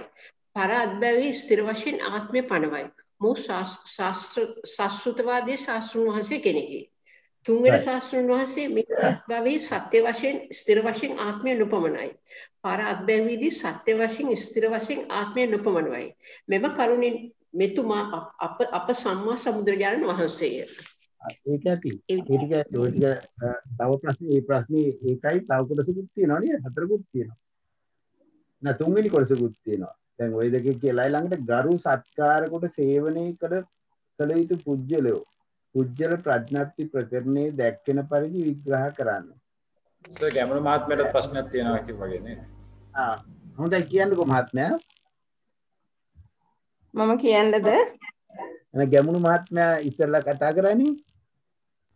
ගැමුණු මහත්මයා කතා කරන්නයි. පෙරුවන් සරණයි. දැන් මේ ප්‍රශ්නේ විශාල වශයෙන් මේ ලියන්න ගියොතින් කාලේ මිඩංගු වෙන නිසා මම කෙටි ක්‍රමයකට මේක උත්තර හොයාගන්න කියලා මම මේ ඉස්සලාම කොටස් තුනකට බෙදාගත්ත කාම ප්‍රහාණය, රූප ප්‍රහාණය, වේදනා ප්‍රහාණය කියලා. ඊට පස්සේ මම ලිව්වා එක්ස්ට්‍රා ස්ට්‍රූවරෙක් කියලා. කාම ප්‍රහාණයට යටින් හරියක් දැම්මා, රූප ප්‍රහාණය, වේදනා ප්‍රහාණයට වැරදි ටිකක් දැම්මා. ඊළඟ ශාස්ත්‍රූවරයා කියලා ඒ ශාස්ත්‍රූවරයා කාම ප්‍රහාණය දෙකට හරියක් දැම්මා, රූප ප්‍රහාණයට හරියක් දාලා වේදනා ප්‍රහාණයට කතිරයක් ගැහුවා. ඊළඟට අනිත් ශාස්ත්‍රූවරයා කාම ප්‍රහාණයත් හරි, රූප ප්‍රහාණයත් හරි, වේදනා ප්‍රහාණයත් හරි. එතකොට මේ පළවෙනි ශාස්ත්‍රූවරයා රූපාවචර අභිඥාලාභීන්ට අනුශාසනා කරන කම්මට්ටානාචාර්යවරයෙක් වශයෙන්, දෙවන ශාස්ත්‍රූවරයා රූපාවචර ධ්‍යානලාභීන්ට කම්මට්ටානාචාර්යවරයෙක් වශයෙන්, තුන්වන ශාස්ත්‍රවරයා අප මහා සම්මා සම්බුදුරජාණන් වහන්සේ වශයෙන් මම විස්තර කරා. ඒ අතරම අර දූවිලි කඳ ඉවසීම කියන එක කාරණා හතරකට මං උඩින් මාතෘකා කරලා වෙන වෙනම ලිව්වා. ඊළඟට ලිව්වා දද ඉවසීම කියලා. ඊළඟට රණගොස ඉවසීම, අවිපහාර ඉවසීම කියලා. පැත්තෙන් පළවෙනින් පටන් ගත්තා පළමු යුද සෙබලා. ඒ කතිරයක් ගැහුවා. දද ඉවසීමටත් කතිරයක්, රණගොස ඉවසීමටත් කතිරයක්. එයා හතරටම කතිරය. දෙවන යුද සෙබලා දූවිලි කඳ ඉවසීම හරි දාලා අනිත් තුනටම කතිර ගැහුවා. තුන්වෙනි යුද සෙබලා පළවෙනි දෙකට හරි දාලා ඉතුරු දෙකට කතිර ගැහුවා. ඒ ආදී වශයෙන් අර භික්ෂුව කියන එකටත් රජග්ගය, දජග්ගය, උස්සාදනය, පහරක් කියලා මෙතන කියන්නේ මෛතුන සේවනය. ඒතර පළවෙනි භික්ෂුව මේ හතරින්ම පරාජය වෙන නිසා කතිර හතරක් ගැහුවා. දෙවන භික්ෂුව රජග්ගය ඉවසනවා, නමුත් අනිත් තුන ඉවසන්න බෑ. ඒකට කතිර තුනක් ගැහුවා. ඒ ආදී වශයෙන් කෙටි කළා මේක බලන කෙනෙකුට තේරෙනවා මේ ප්‍රශ්නෙට මේ උත්තරේ අවබෝධයෙන් මේ තේරුම් අරගෙන ලියනවා කියලා මොන හරිය. අර විස්තර කිරීම නම් අර මේ මහත්මින් කියපු ආකාරයටම මම උත්තර ලියුවා. තෙරුවන් සරණයි. ඒක හොඳයි. ඇත්තටම ඒක ප්‍රසන්ටේෂන් ඕක මේක හේතුව ප්‍රසන්ටේෂන් එකක විදිහට ඒක හරියට දකින්න පුජ්‍යලයා ඒක තේරුම් ගන්න පුළුවන් ආකාරයකට උත්තරේ සැපෙවුවොත් ඒ හොඳටම ඒක ටේබල් ආකාරයෙන් ඔහොම දුන්නාම ඒක තේරුම් ගැනීමට හරියටම තේරුම් ගැනීමට හැකි වෙන ආකාරයට ටේබල් එක මේ හැදුවා නම් ඒකේ ගැටලුවක් නැහැ. හැබැයි දැන් ඔය ටේබල් එක හදන වෙලාවට ඒක උත්තරේ ලියන්න බැයිද මේ දැන් මේක ඒක ප්‍රශ්නේ තියෙන හරිය දාන වෙලාවට මේ කාරණේ වචනයකින් ලියන්නත් පුළුවන්. ඒක Taman තමයි කල්පනා කරගන්න වෙන්නේ කොහොමද මම මේක ඉදිරිපත් කරන්නේ කියන එක. ඉතින් එතකොට මේ මහත්මයාගේ ඉදිරිපත් කිරීමේ වරදක් මට පේන්නේ නැහැ. කාලයට ගැළපෙන ආකාරයට උත්තරේ ලිව්වනම්. තව මහත්මියක් කතා කරා. මහත්මියක් කතා කරා. සර් මම පත් කරමු. හොඳයි කියන්නකෝ මහත්මිය. සර් මම උත්සාහ කරේ මේ අර නෝට්ස් එවන්නේ කොහොමද කියලා බලන්න. මහත්මයා කියපුක තේරුන්නේ නැහැ මට. මම හිතන්නේ සර් වැරදිලා මේ වෙලා තියෙන්නේ අර මේ කලින් මේකේ නෝට්ස්. හරි. මේ මහත්මියක් කතා කරා මේ ප්‍රශ්න ගැන කතා කරන්න ඉස්සෙල්ලා මම හිතන්නේ ඊටමත් මේ කතා කරේ. ඔව් කතා කරන්නේ මේ මට හැම වෙලෙම මේ කැඩෙනවනේ කියවන්න විදියක් නැහැ. ඒක නිසා මේ මම මේ ශාස්ත්‍රෝක්ති දනා ගැන ලිව්වා. හොඳයි. කියවන්නද සර්? කියවන්න. ශාස්ත්‍රෝක්ති දනා කවරහු දෙයක් මෙලොව එක් ශාස්ත්‍රවරයෙක් කාමයන්ගෙන් ප්‍රහාණය පනවයි, වේදනාව ප්‍රහාණය පනවයි, රූපයන්ගේ ප්‍රහාණය නොපනවයි. එවන් භූමිය රූපාවචර වේ. එක් ශාස්ත්‍රවරයෙක් කාමයන්ගේ ප්‍රහාණය පනවයි, රූපයන්ගේද ප්‍රහාණය පනවයි, වේදනාවන්ගේ ප්‍රහාණය නොපනවයි. එවන් භූමිය අරූපාවචර වේ. එක් ශාස්ත්‍රවරයෙක් කාමයන්ගේ ප්‍රහාණය පනවයි, රූපයන්ගේ ප්‍රහාණය පනවයි, වේදනාවන්ගේ ප්‍රහාණය පනවයි. පෙළ පොතේ 323 දැක්වෙන ආකාරයෙන් පළමු ශාස්ත්‍රෝන් කාමයන්ගේ ප්‍රහාණය පනවාද රූපයන්ගේ හා වේදනාවන්ගේ ප්‍රහාණය නොපනවන හේයින් එම ශාස්ත්‍රෝන් රූපාවචර සමාපත්තිය ලබන සුළු ශාස්ත්‍රවරයෙකු වන්නාහ. දෙවන ශාස්ත්‍රෝන් කාමයන්ගේ හා රූපයන්ගේ ප්‍රහාණය පනවාද වේදනාවන්ගේ ප්‍රහාණය නොපන. ඒක මං හිතන්නේ මයික් එකේ ප්‍රශ්නයක් ඇති මහත්මියට. ඒ මහත්මියට මොනවාරි ප්‍රශ්නයක් ඇති. ඒ මයික් එක සර යා මේ මම හිතන්නේ මියුට් වෙනවා ඔටෝ. මයික් එක ලොස්ට් වෙනවා. එයාගේ ඒක මයික් අයිකන් එකක් දැන් පෙන්වන්නේ නැහැ. මොකක් හරි ෆෝන් එකේ හරි මොකක් හරි ප්‍රශ්නයක්. මම හිතන්නේ කෝල් එකක් මගේ තියෙනවා දන්නේ නැහැ සමහර. ෆෝන් වල සම්බන්ධ වෙදී කෝල් එනකොට ඒක එහෙමත් වෙනවා සර්. හරිනේ අපි මම තමයි ලිව්වේ. හරි ඔබතුමගේ මේ අපිට ඇහුන්නේ නැහැ කවන්නේ. ඒ ක්‍රමේ හොඳයි. ඒ තමන් ඇත්තටම ලියලා ඒක තමන්ට ප්‍රචලිත වුණොත් කවුද මේ මහත්මිය? හිල්ඩා මහත්මිය. එහෙමයි සර්. හිල්ඩා නානායක්කාර. විභාගෙට වාඩි වෙනවද? විභාගෙට වාඩි වුණේ නැහැ සර් මම. විභාගෙට වාඩි වෙන්න කියලා හිත ඉන්නවා තාම. මේ අභිධර්ම 1 2 3 සම්පූර්ණ කරලා නේද? තාම නෑ සර්. අභිධර්ම 1 2 3 සම්පූර්ණ කරලා නැත්නම් වාඩි වෙන්න දෙන්නේ නැහැ. මේ ප්‍රශ්නේ නම් අහනවා ඒගොල්ලෝ. සර් මට ඇහුනේ නැහැ. අභිධර්ම චර්ය විභාග ටික සම්පූර්ණ කරලාද මහත්මිය? මම සර් එක විභාගයක්වත් තාම කරලා නැහැ. සේරම ඉගෙනගෙන කියලා හිතන් ඉන්නේ. මෙහෙම කරන්න පුළුවන්. අභිධර්ම චර්ය විභාගයේ 1 2 3 එක සැරේට දාන්න පුළුවන්. එතකොට මේ ධාතු කතා එක අර තුක සම්පූර්ණ වුණාම තමයි දාන්න ඕන. ධාතු කතායි යමකයයි අවසානයේ තුනම එකට කරන්නත් පුළුවන්. හැබැයි අභිධර්ම චර්ය විභාගයේ කමක් නැහැ. හරි. මේක දැනුමට එහෙම කරන එක හොඳයි. අපි එහෙනම් ඊළඟ ප්‍රශ්නෙට යන්නද බොද? සර් තව එකක් සර් මේ ධාතු කතා විභාගෙට කරන්න මේ සද්ධර්මයක් පළවෙනි එකක් දාන්න ඕනද? එහෙම නැතුව කරන්න දෙන්නේ නැද්ද? නෑ මේ අවුරුද්දට ගැටලුවක් වෙන්නේ නෑ. ඊළඟ අවුරුද්දේ ඉඳන් එහෙම නීතියක් දානවා කියලා අදහසක් ආරංචියක් තියෙනවා. ඊළඟ අවුරුද්දේ ඉඳන් මේ අවුරුද්දේට ගැටලුවක් වෙන්නේ නෑ. ඒගොල්ලෝ වෙල්ලසින් අපිට කියන්න එපා. කියන්න නැතුව එහෙම දාන්න බෑනේ. සද්ධර්මයේ එක පහේ දෙකටත් මම උත්තර දුන්නා සර්. හොඳයි. ඒක කියන්නකෝ. භික්ෂූන් අතරේ දක්නට ලැබෙන යුද්ධ සැබළුන්ට බඳු පුද්ගලයන් ප්‍රඥප්තිකරණයේ දැක්වෙන පරිදි විග්‍රහ කොට දක්වන්න තමයි ප්‍රශ්නේ. මේ පිළිබඳව පුද්ගලික ප්‍රඥප්තිකරණයේ පෙළ පොතේ 389 භික්ෂූන් අතරේ දක්නට ලැබෙන යුද්ධ සැබළුන්ට බඳු පුද්ගලයන් පංචක නිර්දේශයෙන් ගොනු කොට ඇත.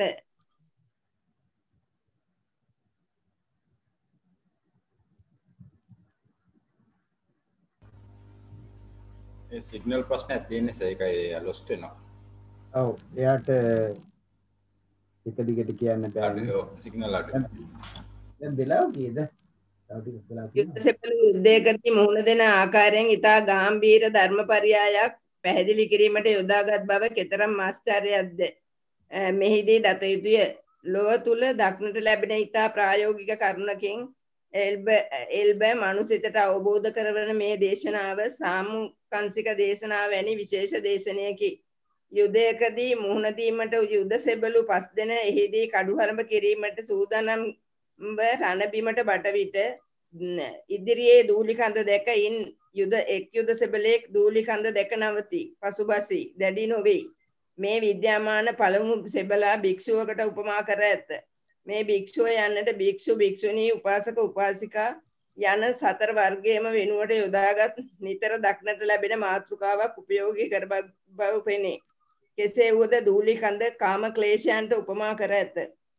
තම ප්‍රෞජ්‍යාවට අනුව ඉන් මෑත්විය යුතු භික්ෂුව මෙවන් පැවතුම්වලදී මුහුණ දෙන ආකාරය දැක්වේ. මේ ක්ලේශයන්ගෙන් වෙන්වීමට නොහැකිව හිත සැලෙන හේයින් ශික්ෂා දුර්වල විය හැකිය. උදාහරණයකින් දැක්විය හැකිය.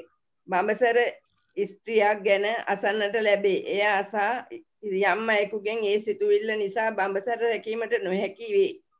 ආරාමයකට ගොස් භාවනා කරන්නෙකුට වුවද මෙය සිදුවිය හැකිය.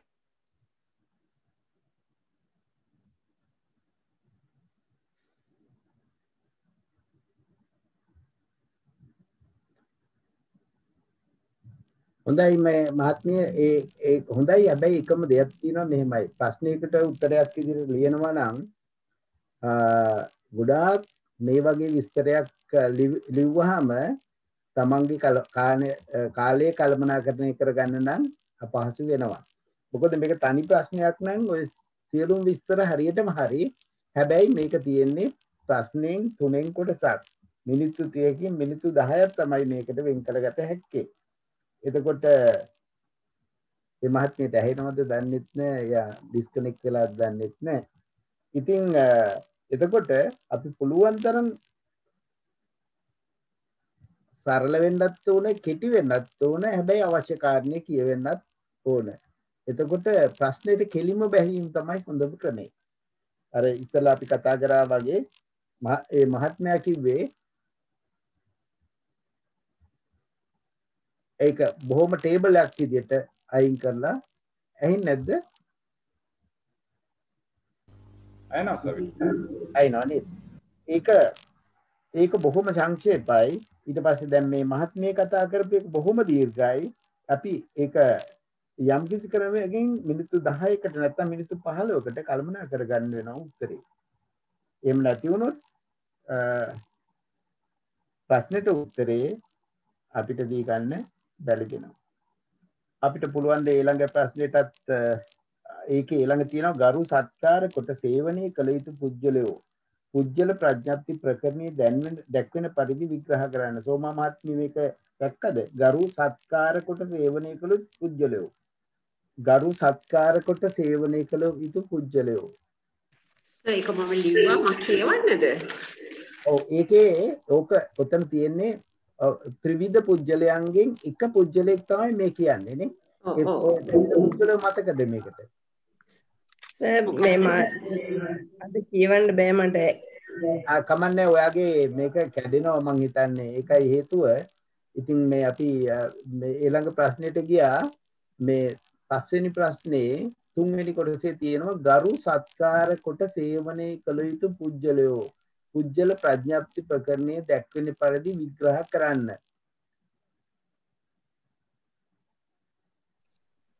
අදහසක් ඉදිරිපත් කරන්න පුළුවන්ද සර්? ඔව් ඉදිරිපත් කරන්න පුළුවන්. ඒකේ මට කියන්න මේ දැන් ওই ප්‍රශ්නේ අහලා තියෙන්නේ ගරු සත්කාර කොට සේවනයේ කළ යුතු පුජ්‍යලයෝ. ඒකේ තව පුජ්‍යලයෝ දෙන්නෙක් ගැන කතා කරනවා. ඒ දෙන්නා ගැන සරලව කියන්න පුළුවන්. මේ ප්‍රශ්නෙට උත්තරේ ලියන්න ඕනේ නැහැ. මෙතන මේ සෝතාපන්න සකෘදාගාමි පුද්ගලයා අනාගාමි ඊළඟට අරහතන් වහන්සේ ගැන කියන්නේ. ඔව් මේක පුජ්‍යල ප්‍රඥාප්ති ප්‍රකරණේ මේක විස්තර කරන තැනක් තියෙනවා. ඒ තැනේ පුජ්‍යලෝ 3 දෙනෙක් කියනවා. ඉතින් පුජ්‍යලෝ දෙන්න කවුද? ඒ කියන්නේ සේවනය කරන්න, භජනය කරන්න, පෛරුපාසානය කර යුතු පුජ්‍යලයයි නොකළ යුතු පුජ්‍යලයයි තුන්වෙනි පුද්ගලයා තමයි ගරු කළ යුතු, සේවනය කළ යුතු, භජනය කළ යුතු, පෛරුපාසනය කළ යුතු පුද්ගලයා. එතකොට ඒතර අන්තිම දන්නට මේ අයිති වෙනස ආර්ය පුද්ගලයාද? මේ කියන්නේ අන්තිම ඒ කියන්නේ සීලෙන්, සමාධියෙන්, ප්‍රඥාවෙන් අධික වෙන්නේ. ඔව්. මෙතන විස්තර කරලා තියෙන ආකාරයට මේ යන්න ඕනේ. විස්තර තියෙන ආකාරය කියන්නේ අර වගේ පුද්ගලයෙක් ඒකටම වැටෙනවා. හැබැයි මෙතන කියලා තියෙන ත්‍රිකමාතිකාවේදී අපිට කියන්නේ මම ඒක ලියපු විදිය කියන්නද? කියන්නකෝ. මේ තික නිර්දේශයේ සඳහන් වන සක්කත්වා, ගරුංකත්වා, සේවිතබ්බෝ, බජිතබ්බෝ, පෛරුපාසිතබ්බෝ යනුවෙන් හැඳින්වෙන සේවනය, භජනය, පෛරුපාසනය කළ යුතු, නොකළ යුතු පුද්ගලයන් තිදෙනාගෙන් තුන්වෙන්නාය. මෙලොව යම් පුද්ගලයෙක් සීලයෙන්, සමාධියෙන්, ප්‍රඥාවෙන් අධික වෙද්ද ඔහු සත්කාර කොට, ගරුකාර කොට සේවනය කළ යුත්තේය, භජනය කළ යුත්තේය, පෛරුපාසනය කළ යුත්තේය. ඔව්. ඇත්තටම මේකේ තුන්වෙනි කොටසට විතරයි උත්තර ලියන්න වෙන්නේ. හවර පුජ්‍යලේ සත්කාර කොට, ගරුකාර කොට සේවනය කළ යුතුද, භජනය කළ යුත්තේද කියන එකට උත්තරේ දෙන්න ඕන. කිසි පුජ්‍යලේ කර සීලයෙන්, සමාධියෙන්, ප්‍රඥාවෙන් අධික වේ. ඒ කියන්නේ තමාන්ට වැඩිය සීලයෙන් යුක්ත පුජ්‍යලේ, තමන්ට වැඩිය සමාධියෙන් වැඩි පුජ්‍යලේ, තමන්ට වැඩිය ප්‍රඥාවෙන් අධික පුජ්‍යලේ ආශ්‍රය කරනකොට, ගරු කර ආශ්‍රය කරනකොට තමන්ට තවදුරටත්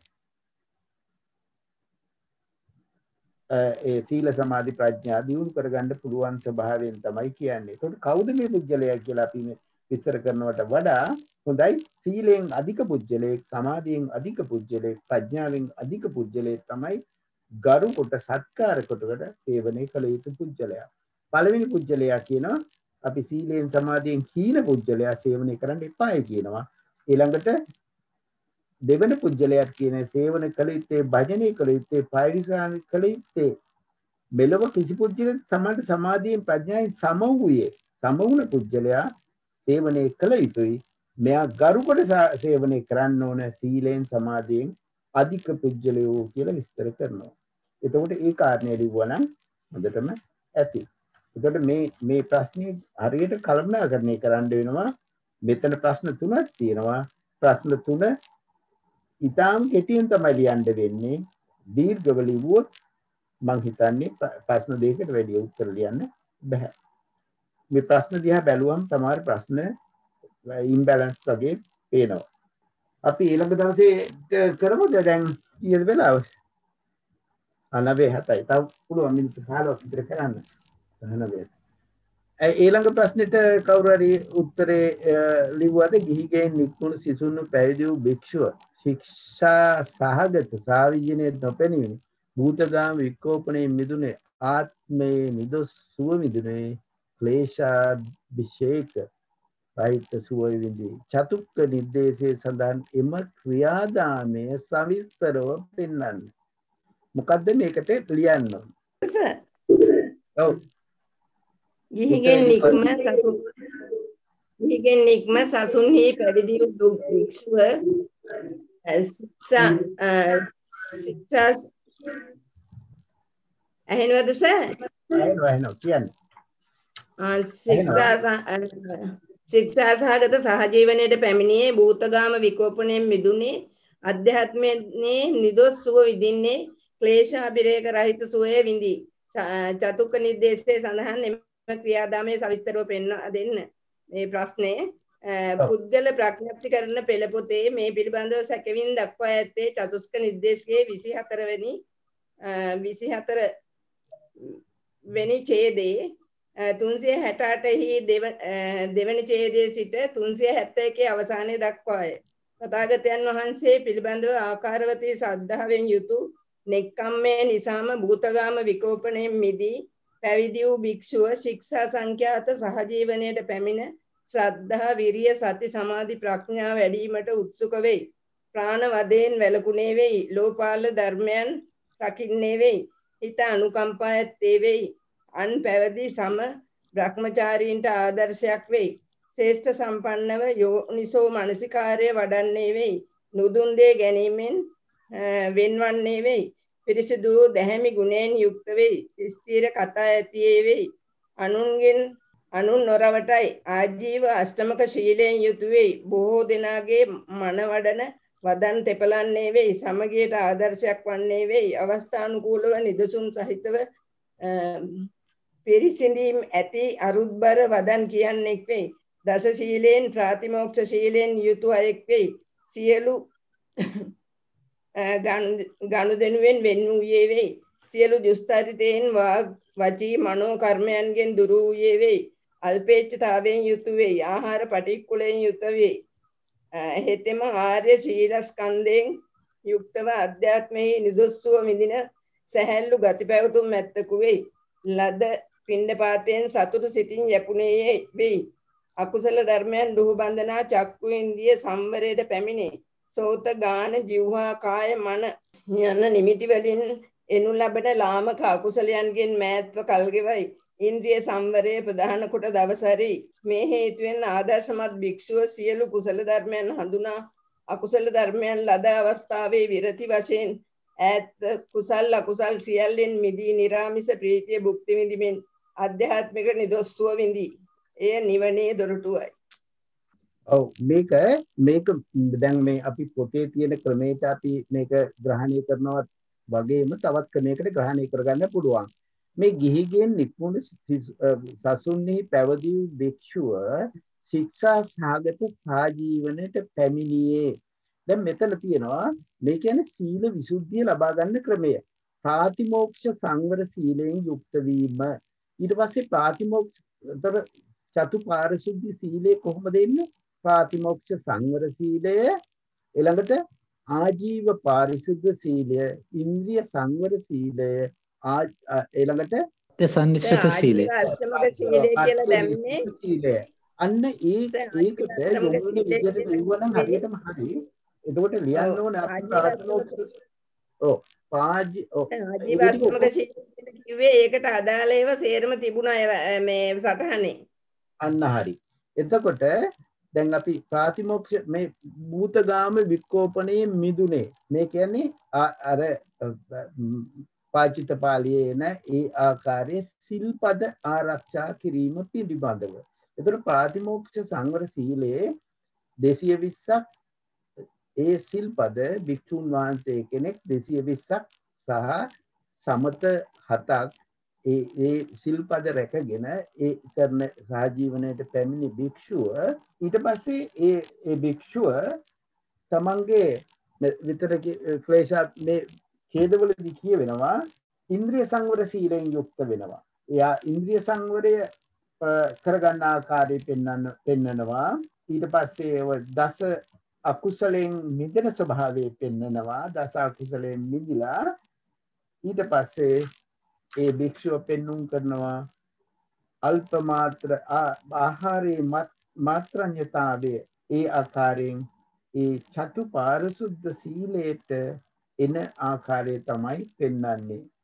එතන පෙන්눔 කරනවා ස්ත්‍රී කුමාරිකාවන් පිළිගැනීමෙන් තොර වූයේ මේ කියන්නේ ආජීව පාරිශුද්ධ සීලය. අර මතකද ධ්‍යාන විභංගයේදී පෙන්눔 කරනවා ධ්‍යානයකට පිවිසෙන පුජ්‍යලයක් పూర్ව භාගයේදී කොහොමද එයාගේ සීල සංවරය ඇති කරගන්නේ?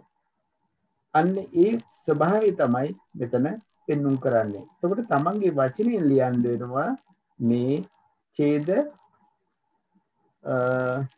බොහෝ ගානක අදහස්. ඊට පස්සේ එයා ඉන්ද්‍රිය සංවරය කරලා භාවනාව වඩනවා. භාවනාව වඩලා ඒ නීවරණ ධර්ම යටපත් කරලා තමන්ගේ ප්‍රථම ධානයේ, ද්විතීය ධානයේ ආදී ධාන පාරිශුද්ධයේ, චිත්ත පාරිශුද්ධයට යන ස්වභාවය. ඊට පස්සේ එයා පුබ්බේ නිවාසානුස්මෘති ඥානෙ, ඒ කියන්නේ ත්‍රිවිද්‍යාව ලැබලා ඊට පස්සේ ආශාවක්ෂය කිරීමේ කියන්නේ කෙලෙස් සම්පූර්ණයෙන් මිදහල්ලා ජාතිය ෂය වූයේ බඹසර වූයේ නිබ වූයේ අරහත්ත්වයේ පිණිස කළ යුතු දෙයක් නැත කියලා විස්තර කරනවා. ඒ ආශ්‍රවයන් ඡය කිරීමේ ඒ ක්‍රියාදාමය තමයි මෙතන විස්තර කරන්නේ. එතකොට තමන්ගේ අදහසින් ලියන්න පුළුවන් කොහොමද සීල සංවරය කොහොමද සීල සංවරය කරලා යා භාවනානුයෝගීව එතනින් ඉහළට යන්නේ කියන එක. මේක හුඟක් දීර්ඝව ලියන්න පුළුවන්. හැබැයි පොතේ තියෙන වචන පාවිච්චි නොකර ලිව්වොත් හුඟක් හොඳයි. හොඳයි සර් තේරුම් ගන්නයි. සයිනාද කාල වේලාව ගැන හිතලා අපි දැන් අද නවත්තමු. ඊළඟ දවසේ අපි මොකද්ද සාකච්ඡා කරන්නේ? මේ විදිහට සාකච්ඡා කිරීමේ අයිසස් මේ විදිහට සාකච්ඡා කරන එක හොඳ එක්සෑම් ලියන අයට ඉතින් ඒගොල්ලෝ උත්තර ලියන් එන අයට මම හිතන්නේ සෑන්ඩ් සාර්ථකත්වයක් තියෙනවා වගේ නම මට තේරෙනවා. උත්තරේ නම් ලියන් එමුද ඊළඟ දවසේ ඒක උත්තර ලියන් එන්න කියමු එක්සෑම් එකට හරියන්න විදියට නේද? නැත්තම් මේක අන්න හරි. හැබැයි ඉතින් ඔව් ප්‍රශ්නේ උකට උත්තරේ ලියනකොට මිනිත්තු 30ට බලාගෙන ලියන්න ඕනේ. අපි ඊළඟ දවසේ කරමුද 2013 පේපර් එක? හොඳයි සර්. 2013 තියෙනවනේ අපි අර හොඳයි සර්. ඔව් මැදින් මේ මහත්මිය මැදින් මයික් එක දාන් කරලා කතා කරනකොට එක්කෝ වෙනවා. එතකොට සර් කතා කරලා ඉවරුණාන් පස්සේ කතා කරන්න. අනිත් අයට මේ කවුරු හරි එක්කෙනෙක් කතා කරලා මයික් දෙකක් වුණාම තමයි එක්කෝ වෙන්නේ. හරි සර් කියන්නේ. 2013 එකේ හැබැයි ගොඩක් නැහැ මම වෙන එකක් කියන්නම්. 2017 වෙනි ප්‍රශ්න පත්‍රේ එතන ප්‍රශ්න පත්‍රයක් විදිහට ටයිම් කරලා කරා නම් හුඟක් හොඳයි. එතකොට Tamanට තේරෙනවා කොහොමද මේකට උත්තර ලියන්න ඕන කොහොමද වපසාරිය උත්තරයට ලියන වපසාරිය මොකක්ද කියලා තේරුම් ගන්න පුළුවන් වෙනවා. 2017 උත්තර ලිව්වේ නැත්නම් අපි සාකච්ඡාවෙන් මම හිතන්නේ ඒ තරම් ඵලයක් ලබා ගන්න බැරි වේවි. උත්තර ලිව්වොත් වෙන කාරණක් මොනවා හරි කියන්න තියනවද? එහෙමනම් අපි මෙහෙම උත්තර ලියන් එන්න කියලා සර්වම් උත්තරේ අහලා මේ එතකොට කියන්න පුළුවන් ලකුණු සර්වම දෙන්න. එතකොට තේරෙනවනේ ඒගොල්ලෝ ගත්ත විදිය තේරෙන්නේ ලියපු එකේ හැටියට. හොඳයි. එහෙම කරමු. එහෙමනම් අද දවසට අපි නතර කරමුද? අද දවසේ නතර කරමු. 2017 ලබන සුමානේ සාකච්ඡා කරමු. කට්ටිය ලියන් එන්න. ලියන් ඇවිල්ලා ඒක හැටියට ප්‍රශ්න ටික හැටියට සර් මාක් කරලා දෙයි යම් කිසි මට්ටමක මේකයි මේවා කියලා. වැඩිපුර ලියවයි කියලා නෙමෙයි පැය භාගයකට හරියන්න මේ ඔයගොල්ලෝ ලියාගෙන ඉන්නේ. ඒකට සර්ටම කියලා චෙක් කර ගන්න පුළුවන් නේද එතකොට. නැත්නම් මේ පැය ගණන් අරන් ලියොත් එහෙම ඉතින් ඕක මේ අහන්න වෙනවා නේද? බ්‍රුනෝ මහත්මයා හෙට එකට ස්වාමීන් වහන්සේ සම්බන්ධ වෙනවා. ඒක මැසේජ් දාමු සර්. ඒක මැසේජ් හදලා දාමු. ඒක උත්තර එතන ඒ ඉන්ඩකේ වෙන මොන හරි කරන්න වෙනවද ඒතකොට? ඒ කියන්නේ සර් ස්වාමීන් වහන්සේ සම්බන්ධ වෙන පැත්තේ කරගන්න පුළුවන් වෙන්නේ. ඔව් අපි හරි ෂෙයා කරමු. ෂෙයා කරන්න මොන හරි තිබුණොත් අපි හරි ෂෙයා කරමු. මසයට මම මේ ක්ලාස් එකෙන් පස්සේ මම කියන්නම් ඒක. හොඳයි එහෙනම් අපි අද දවසට නිමා කරමු. දෙවියන්ට පින් දීලා ආකාශට්ටාජ බුම්මට්ටා දේවානාගා මහිද්దికා පුඤ්ඤන්තං අනුමෝදිත්වා චිරන් රක්칸තු සම්බුද්ධ ශාසනං ආකාශට්ටාජ බුම්මට්ටා දේවානාගා මහිද්దికා පුඤ්ඤන්තං අනුමෝදිත්වා චිරන් රක්칸තු දේශනං ආකාශට්ටාජ බුම්මට්ටා දේවානාගා මහිද්దికා පුඤ්ඤන්තං අනුමෝදිත්වා චිරන් රක්칸තු මම් පරන්ති ඉදම්මේ ඥාති ඤං හෝතු සුඛිතා හුන්තු ඥාතියෝ ඉදම්මේ ඥාති ඤං හෝතු සුඛිතා හුන්තු ඥාතියෝ ඉදම්මේ ඥාති ඤං හෝතු සුඛිතා හුන්තු ඥාතියෝ ඉමිනා පුඤ්ඤ කම්මේන මාමේ බාල සමාගමෝ සතං සමාගමෝ හෝතු යාව නිබ්බානපත්තිය ඉදම්මේ පුඤ්ඤ කම්මං ආසවක්ඛ්‍යා වහං හෝතු සබ්බ දුක්ඛා පමුච්ඡතු මම මේ පුණ්‍යානුමෝදනා කරන්න ඕන අපේ බ්‍රුනෝ මහත්මයාත් ජයන්ත මහත්මයාත් ඒ ශ්‍රීමති මහත්මිය ලක්ෂ්මී මහත්මිය ඒ සියලු දෙනාම අපේ මේ ධර්ම සභාවේ ධර්ම පන්ති පැවැත්වීමට බොහෝ ආකාරයෙන් උපකාර කළා තියෙනවා අපිට ෆැසිලිටිස් මේ අවශ්‍යතාවයන් සඳහා ඒත් එක්කලා අපේ ඔබ සම සියලු දෙනාම මේ කරන පුණ්‍ය කර්මය සියලුම ධර්ම දේශනාමය ධර්ම සාකච්ඡාමය ධර්ම ශ්‍රවණ ඒ පුණ්‍ය සම්භාරයන් ඒ ඔබතුමාලාටත් ඒ මහත්ම මහත්මීන්ටත් උපනිශ්‍රේ වේවායි කියලා මම ප්‍රාර්ථනා කරනවා. ඒකම අපේ නායක ස්වාමීන් වහන්සේ නම කියන්න අවසරයි විපරතුරු වෙස්සබු ස්වාමීන් වහන්සේ මේ ධර්ම ඔන්ලයින් ක්‍රමයට ධර්මයේ පැවැත්වීම පිළිබඳව විශේෂයෙන්ම අවධානයක් යොමු කළා. ඒ පිළිබඳව විශේෂයෙන්ම අනුග්‍රහ දක්වලා තියෙනවා. ස්වාමීන් වහන්සේ හිට දිනේ ප ဋ ාණ ධර්ම දේශනාව ප ဋ ාණ ධර්ම පන්තිය හිට විභංග ප ဋ ාණ පන්තියට කරගෙන යන්න අදහස් කළා තියෙනවා හිට එකට. ඉතින් ඔබ සියලු දෙනාමත් අපේ බ්‍රුනෝ මහත්මයාත් මේ සියලු දෙනාටමත් මම පුණ්‍යානුමෝදනා කරනවා. තෙරුවන් සරණයි. තෙරුවන් සරණයි සර්. තෙරුවන් සරණයි බොහොම පිං සර්. තෙරුවන් සරණයි සර්. තෙරුවන් සරණයි. තෙරුවන් සරණයි.